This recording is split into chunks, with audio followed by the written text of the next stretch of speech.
서울 강남의 한적한 골목 끝자락 담쟁이 덩굴이 벽면을 뒤덮은 3층 저택이 고즈넉하게 자리하고 있었다. 84세의 이성자는 남편을 떠나보낸 지 15년째 이 넓은 집에서 혼자만의 시간을 보내고 있었다. 그녀의 일상은 규칙적이었다. 지난주 성자는 30년 동안 거래해온 변호사 사무실을 찾았다. 유언장을 다시 작성하고 싶습니다. 그녀의 목소리는 평소와 다름없이 차분했지만 눈빛에는 결단의 무게가 담겨 있었다. 변호사는 의아해했다. 불과 2년 전에도 유언장을 수정했던 터였는데요. 또다시 바꾸려는 이유를 묻자 성자는 단지 시간이 얼마 남지 않은 것 같아서라고만 답했다. 그로부터 며칠 후 평온했던 저택에 예상치 못한 방문객이 나타났다. 가을비가 부슬부슬 내리던 화요일 저녁, 현관 초인종이 울렸다. 성자가 문을 열자 30대 중반으로 보이는 남자가 서 있었다. 키가 크고 단정한 인상의 그는 정중하게 고개를 숙이며 자신을 정우석이라고 소개했다. 할머니, 저는 할머니의 손자입니다. 할머니가 잃어버린 아들, 이재호의 아들이에요. 성자의 얼굴에 스쳐간 것은 놀람도 기쁨도 아닌 묘한 표정이었다. 마치 오래전부터 이 순간을 예상하고 있었던 듯한 침착함이었다. 그녀는 잠시 우석을 위아래로 훑어본 후 조용히 문을 열어주었다. 거실로 들어선 우석은 벽에 걸린 가족 사진들을 유심히 살펴보았다. 그의 시선이 한 장의 오래된 흑백 사진에 머물렀다. 젊은 시절의 성자와 함께 찍은 어린 소년의 모습이었다. 저 아이가 제 아버지인가요? 성자는 대답 대신 차를 우려주며 자리에 앉았다. 증명할 수 있는 것이 있나요? 그녀의 질문은 냉정했다. 우석은 가방에서 낡은 편지 한 통을 꺼냈다. 성자의 필체로 쓰인 것 같은 편지에는 재호야, 엄마가 미안하다라는 글귀가 선명했다. 성자는 편지를 받아들고는 오랫동안 들여다보았지만 그 어떤 감정도 드러내지 않았다. 이때 급하게 문이 열리며 장남 이상훈이 들어왔다. 40대 후반의 그는 회사에서 급히 달려왔는지 정장 차림에 숨이 가빠 있었다. 거실에 앉아있는 낯선 남자를 보자마자 그의 표정이 굳어졌다. 어머니, 이 사람이 누구예요? 상황을 파악한 상훈의 반응은 격렬했다. 말도 안 돼. 사기꾼이 분명해요. 그는 우석을 향해 소리쳤다. 우리 가족에게 둘째 형 같은 사람은 없었어요. 어떻게 어머니를 속이려고. 하지만 우석은 침착했다. 그는 상훈을 바라보며 조용히 말했다. 형님도 어머니의 과거에 대해 모든 것을 알고 계신 건 아니시겠지요? 이때 계단에서 내려온 미라가 상황을 목격했다. 30대 초반의 그녀는 상훈보다 훨씬 신중한 성격이었다. 미라는 우석과 어머니의 표정을 번갈아 보며 무언가 이상함을 감지했다. 오빠, 잠깐만. 미라가 상훈을 제지했다. 어머니, 정말 이런 일이 있을 수 있는 건가요? 성자는 여전히 침묵했다. 그녀는 우석이 가져온 편지를 테이블 위에 내려놓고는 창밖을 바라보았다. 빗방울이 유리창을 타고 흘러내리는 모습을 바라보는 그녀의 눈빛은 깊고 복잡했다. 어머니, 상훈이 다시 소리쳤다. 분명히 말씀해주세요. 성자는 천천히 고개를 돌려 자식들을 바라보았다. 그리고는 입가에 미묘한 미소를 띄었다. 그 미소는 마치 모든 것을 알고 있으면서도 아무것도 말하지 않겠다는 의지처럼 보였다. 시간이 늦었네요. 성자가 일어서며 말했다. 우석 씨, 오늘은 여기까지 하고 내일 다시 이야기하면 어떨까요? 우석이라는 불청객의 등장은 단순히 가족 구성원 하나가 늘어나는 문제가 아니었다. 그는 마치 오랫동안 감춰져 있던 판도라의 상자를 여는 열쇠처럼 보였다. 성자의 미소 뒤에 숨겨진 진실이 무엇인지, 그리고 이 평온해 보였던 저택에 어떤 비밀이 잠들어 있는지 아무도 예상할 수 없었다. 우석이 저택에 나타난 지 일주일이 지났다. 그는 매일 같이 찾아와 성자와 대화를 나누었지만 정작 중요한 진실은 여전히 베일에 쌓여 있었다. 이상한 것은 성자가 우석을 대하는 태도였다. 그녀는 그를 완전히 받아들이지도 완전히 거부하지도 않았다. 마치 모든 것을 시간에 맡기려는 듯한 모호한 자세를 유지했다. 우석의 행동에서 가족들이 주목한 것은 그의 관심사였다. 그는 유독 저택의 구조에 대해 자세히 알고 싶어 했다. 이 집이 언제 지어진 건가요? 지하실은 어떻게 사용하고 계신가요? 같은 질문들이었다. 특히 지하실에 대한 그의 호기심은 집착에 가까웠다. 할머니, 지하실 열쇠를 좀 보여주실 수 있나요? 어느 날 우석이 조심스럽게 물었다. 성자는 차를 마시던 손을 멈추고 그를 바라보았다. 지하실에는 오래된 물건들만 있어요. 볼 게 없을 텐데. 그래도 한번 보고 싶습니다. 아버지가 어렸을 때 놀던 공간일지도 모르잖아요. 성자의 눈빛이 순간 날카로워졌다가 다시 부드러워졌다. 지하실 열쇠는 잃어버렸어요. 하지만 우석은 포기하지 않았다. 그는 저택 곳곳을 둘러보며 지하실로 통하는 다른 입구가 있는지 확인하는 듯 했다. 이런 그의 행동은 이상훈과 미라에게 더욱 큰 의심을 불러일으켰다. 미라야. 영옥은 문을 열어주면서도 주변을 두리번거렸다. 들어와, 할 말이 있어. 영옥의 거실에 앉은 미라는 그녀의 떨리는 손을 보며 불안감을 느꼈다. 영옥은 한참을 망설이다가 입을 열었다. 내 어머니 말이야. 내가 처음 만났을 때 이름이 이성자가 아니었어. 무슨 소리세요? 박순희. 그게 네 어머니의 원래 이름이었어. 네가 태어나기 훨씬 전 너희 아버지와 결혼하기 전 일이지. 미라는 충격을 받았다. 어머니가 이름을 바꿨다는 것도 놀라웠지만 더욱 놀라운 것은 영옥이 이런 비밀을 지금까지 숨겨왔다는 사실이었다. 왜 지금까지 말씀 안 하신 거예요? 영옥은 깊은 한숨을 내쉬었다. 내 어머니가 단단히 당부했거든. 절대 말하지 말라고. 그런데 지금 뭐가 어떻다는 거예요? 그 남자, 정우석이라는 사람이 나타나면서 모든 게 달라졌었어. 내 어머니 표정을 봤니? 전혀 놀라지 않았잖아. 마치 기다리고 있었던 것처럼. 영옥은 미라의 손을 꽉 잡았다. 미라야, 내 집 지하실에는 절대 열면 안 되는 것이 있어. 내 어머니가 그렇게 말했어. 30년 전에. 미라의 얼굴이 창백해졌다. 무엇이 있다는 거예요? 나도 몰라. 하지만 내 어머니가 지하실 얘기만 나오면 완전히 다른 사람이 돼. 무서울 정도로. 그날 밤 미라는 집에 돌아와서도 영옥의 말이 머릿속에서 떠나지 않았다. 어머니의 과거 이름 그리고 지하실의 비밀. 이 모든 것이 우석의 등장과 어떤 연관이 있는 것일까?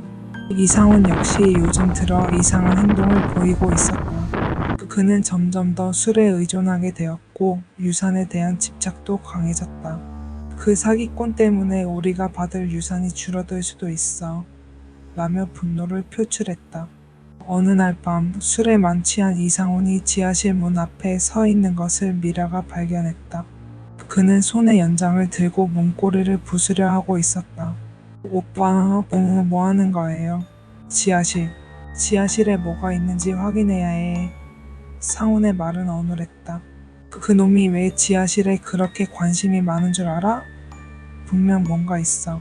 미라가 상훈을 말리려 하는 순간 계단에서 성자의 목소리가 들려왔다. 상훈아요. 성자의 목소리는 평소와 달랐다.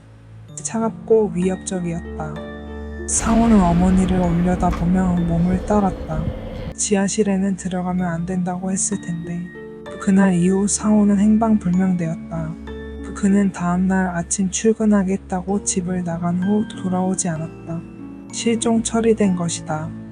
그리고 며칠 후 더욱 충격적인 일이 일어났다. 영옥이 자택에서 계단에서 넘어져 목숨을 잃은 채 발견된 것이다. 경찰은 단순 사고사로 결론지었지만 미라는 석연치 않았다. 영옥은 그날 오후 성자를 찾아가 무언가 심각한 대화를 나눈 것으로 보였기 때문이다. 할머니와 무슨 얘기를 하셨던 거예요? 우석이 미라에게 물었다. 미라는 우석을 의심스럽게 바라보았다. 당신이 나타난 후부터 이상한 일들이 계속 일어나고 있어요. 우석은 진지한 표정으로 고개를 끄덕였다. 저도 알고 있어요. 하지만 이 모든 일의 중심에는 할머니가 계세요. 할머니가 뭔가를 숨기고 계셔. 평온했던 저택은 이제 완전히 다른 공간이 되었다. 형의 실종, 이웃의 죽음, 그리고 여전히 미궁 속에 쌓인 가족의 비밀. 성자는 여전히 침착함을 유지하고 있었지만 그녀 주변의 모든 것들이 하나둘씩 무너져 내리고 있었다. 이상훈이 사라진 지 2주가 지났다.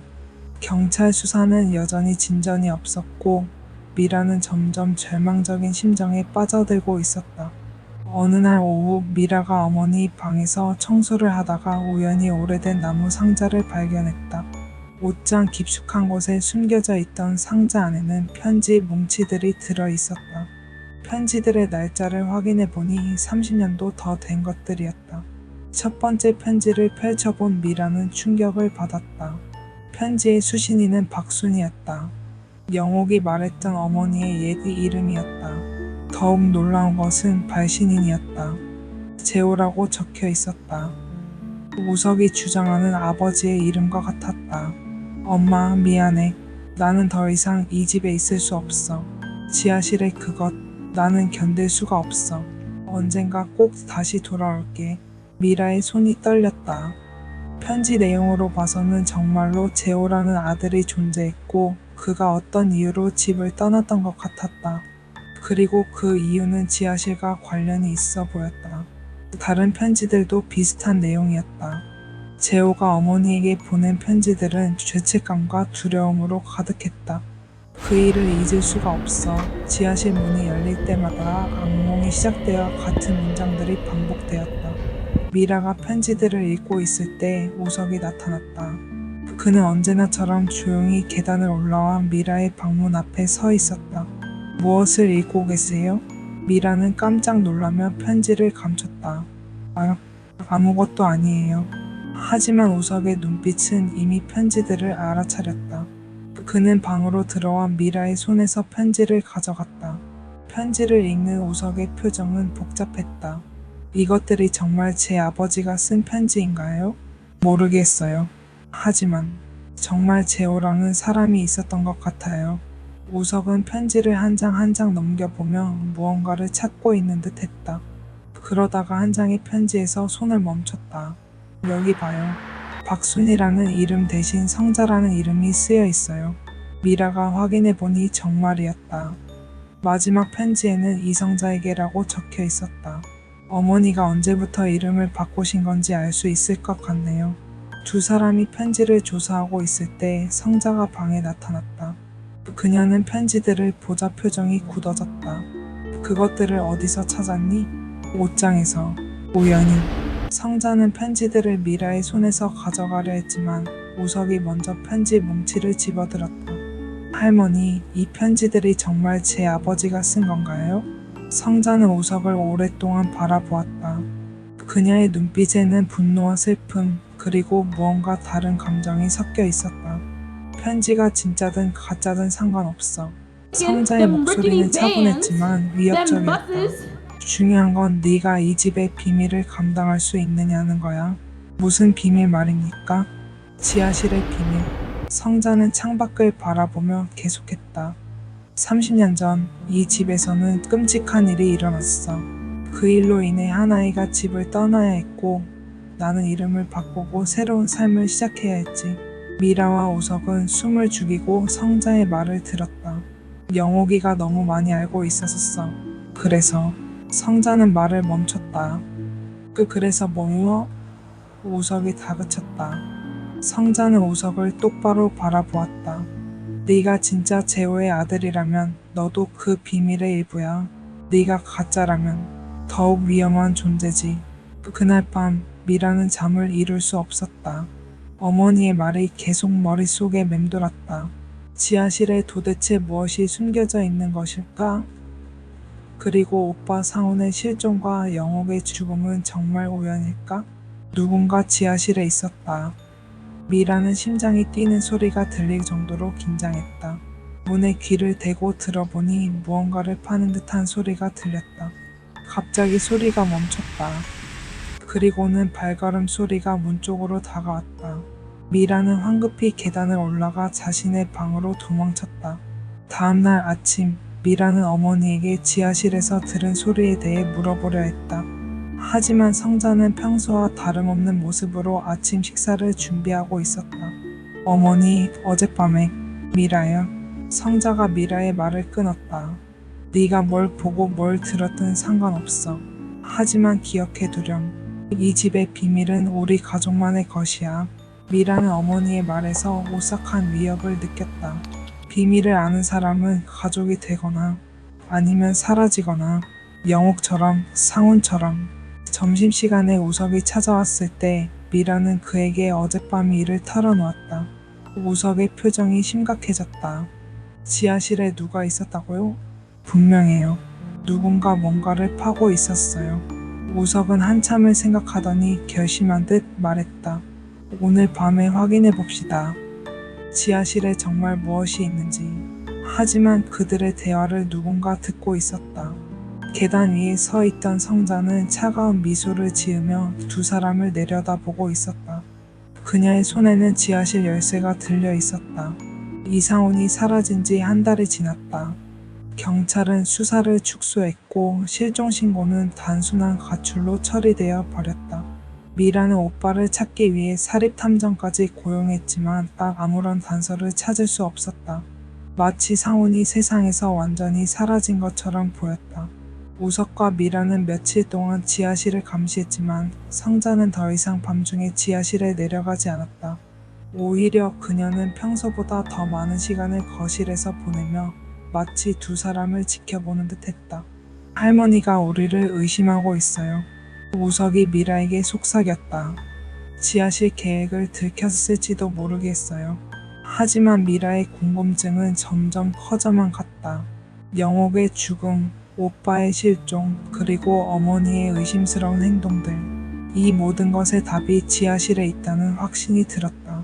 어느 날 밤 성자가 깊이 잠든 것을 확인한 미라는 조심스럽게 1층으로 내려갔다. 부엌 찬장 뒤쪽을 뒤져본 미라는 테이프로 붙여진 작은 열쇠를 발견했다. 심장이 쿵쾅거리는 가운데 그녀는 지하실 문에 열쇠를 꽂았다. 찰칵, 문이 열렸다. 지하실은 생각보다 넓었다. 미라가 휴대폰 손전등을 켜자 먼지가 쌓인 오래된 가구들과 상자들이 보였다. 하지만 한쪽 구석에는 최근에 땅을 판 흔적이 있었다. 미라는 공포에 휩싸였다. 이 자리에 무엇이 묻혀 있는 것일까? 오빠인가? 아니면 미라야? 뒤에서 들려온 목소리에 미라는 비명을 지를 뻔했다. 돌아보니 성자가 계단 위에 서 있었다. 어둠 속에서 그녀의 모습은 유령처럼 보였다. 어머니, 저는 내려와서는 안 된다고 했을 텐데. 성자의 목소리는 평소와 완전히 달랐다. 차갑고 위협적이었다. 성자가 계단을 천천히 내려오자 미라는 뒤로 물러섰다. 하지만 지하실에는 다른 출구가 없었다. 어머니, 여기에 뭐가 묻혀 있어요? 오빠가 여기에 있는 거예요? 성자는 미라의 질문에 대답하지 않고 벽에서 곡괭이를 집어들었다. 네가 너무 많이 알아버렸구나. 바로 그때 지하실 문으로 우석이 뛰어내려왔다. 그는 미라의 비명소리를 듣고 급히 달려온 것 같았다. 할머니, 뭘 하시는 거예요? 성자는 우석을 보더니 쓴웃음을 지었다. 너도 왔구나. 좋아, 이제 모든 것을 끝낼 때가 됐어. 끝낸다는 게 뭔 말씀이세요? 성자는 곡괭이를 바닥에 내려놓고 파여진 땅을 가리켰다. 여기에는 내 아버지가 묻혀 있어. 재호 말이야. 우석과 미라는 충격에 말을 잇지 못했다. 30년 전 재호는 이 집에서 끔찍한 일을 저질렀어. 너희 아버지를, 진짜 아버지를 죽였지. 성자의 목소리는 떨리고 있었다. 재호는 내가 낳았지만 그 아이는 괴물이었어. 어린 상훈을 위협하고 미라가 태어나기도 전에. 거짓말이에요. 우석이 소리쳤다. 제 아버지가 그런 사람일 리 없어요. 내 아버지? 성자가 웃었다. 너는 재호의 아들이 아니야. 재호는 자식을 남기지 않고 죽었어. 우석의 얼굴이 창백해졌다. 그럼 넌 사기꾼이야. 하지만 똑똑한 사기꾼이지. 어떻게 재호에 대해 그렇게 자세히 알고 있었는지 궁금하더라. 성자는 계속해서 진실을 털어놓았다. 상훈이는 진실을 알고 있었어. 어릴 때 모든 걸 목격했거든. 그래서 그 아이가 지하실에 들어가려 했을 때 나는 오빠를 죽였다는 거예요? 미라가 떨리는 목소리로 물었다. 성자는 대답 대신 다시 곡괭이를 집어들었다. 상훈이는 여기에 있어. 아버지와 제호 옆에. 미라는 무릎이 꺾여 주저앉았다. 오빠도 아버지도 그리고 제호라는 이복형도 모두 이 지하실에 묻혀 있었다. 그리고 이제 자신과 우석도, 영옥이도 너무 많이 알고 있었어. 성자가 중얼거렸다. 그래서 그 아이도 할머니 제발. 우석이 떨리는 목소리로 애원했다. 이제 그만하세요. 성자는 우석을 바라보며 말했다. 네가 진짜 제호의 아들이었다면 이해했을 텐데. 하지만 넌 그냥 욕심 많은 사기꾼이야. 저는 정말 제호의 아들이에요. 우석이 간절히 말했다. 할머니를 믿고 찾아온 거예요. 성자는 한참 우석을 바라보더니 고개를 저었다. 제호는 죽기 전에 모든 걸 고백했어. 자기는 절대 아이를 가질 수 없다고. 어릴 때 사고로. 이때 갑자기 지하실에 경찰 사이렌 소리가 들려왔다. 성자는 당황한 표정으로 천장을 올려다보았다. 누가 신고한 거야? 우석이 조용히 말했다. 제가 여기 오기 전에 경찰에 연락했어요. 혹시 모를 상황에 대비해서. 경찰들이 집 안으로 들어오는 소리가 들렸다. 성자는 곡괭이를 떨어뜨리고 한숨을 내쉬었다. 이제 끝이구나. 하지만 성자의 표정에는 이상하게도 안도감이 섞여 있었다. 마치 오랫동안 짊어진 무거운 짐을 내려놓는 듯한 표정이었다. 경찰들이 지하실로 내려왔을 때 성자는 조용히 두 손을 들었다. 모든 것을 자백하겠습니다. 몇 달 후 법정에서 성자는 30년에 걸친 연쇄살인을 인정했다. 하지만 그녀가 진술한 동기와 과정에는 여전히 의문점이 많았다. 제호가 정말 아버지를 죽였던 것인지, 상훈이 정말 모든 것을 알고 있었던 것인지 아무도 확실히 알 수 없었다. 우석은 결국 사기꾼으로 밝혀져 처벌을 받았지만 그가 어떻게 그렇게 자세한 정보를 알고 있었는지는 끝까지 밝혀지지 않았다. 그는 단지 인터넷에서 조사했다고만 답했다. 미라는 저택을 팔고 다른 곳으로 이사했지만 여전히 악몽에 시달렸다. 어머니가 마지막에 지었던 그 안도의 표정이 무엇을 의미했는지, 지하실에 정말 쇠고의 시신만 묻혀 있었던 것인지 의문은 해결되지 않았다. 성자는 법정에서 마지막 진술을 할 때 이렇게 말했다. 내가 이 집을 지켜온 이유를 아직도 모르겠니? 어떤 비밀들은 영원히 묻혀 있어야 하는 거야. 그녀는 무기징역을 선고받았지만 재판이 끝날 때까지 진짜 제호가 누구였는지, 그가 정말 살인을 저질렀던 것인지에 대해서는 명확한 답을 주지 않았다. 성자의 기억은 30년이라는 세월과 함께 뒤얽히고 변형되어 진실과 거짓의 경계가 모호해진 상태였다. 저택은 사건 이후 철거되었지만 이웃들은 여전히 그 자리를 지날 때마다 소름이 돋는다고 했다. 그리고 간혹 깊은 밤에 그 자리에서 파는 소리가 들린다는 소문이 돌기 시작했다. 이 모든 의문은 성자와 함께 감옥 안에 갇혀버렸다. 그녀는 면회를 거부하며 더 이상 아무와도 대화하지 않았고 몇 년 후 조용히 생을 마감했다. 미라는 어머니의 부고를 받은 후에도 마지막 면회를 가지 않았다. 그녀에게는 이미 기억하고 싶지 않은 진실이 충분했다. 하지만 가끔 밤이 되면 어머니가 마지막에 했던 말이 떠올랐다. 내가 이 집을 지켜온 이유를 아직도 모르겠니? 그 이유가 무엇이었든 이제는 아무도 알 수 없는 비밀이 되어버렸다. 성자의 미소와 함께 영원히 묻혀버린 진실. 그것은 독자들의 상상 속에서만 살아 숨쉬게 되었다.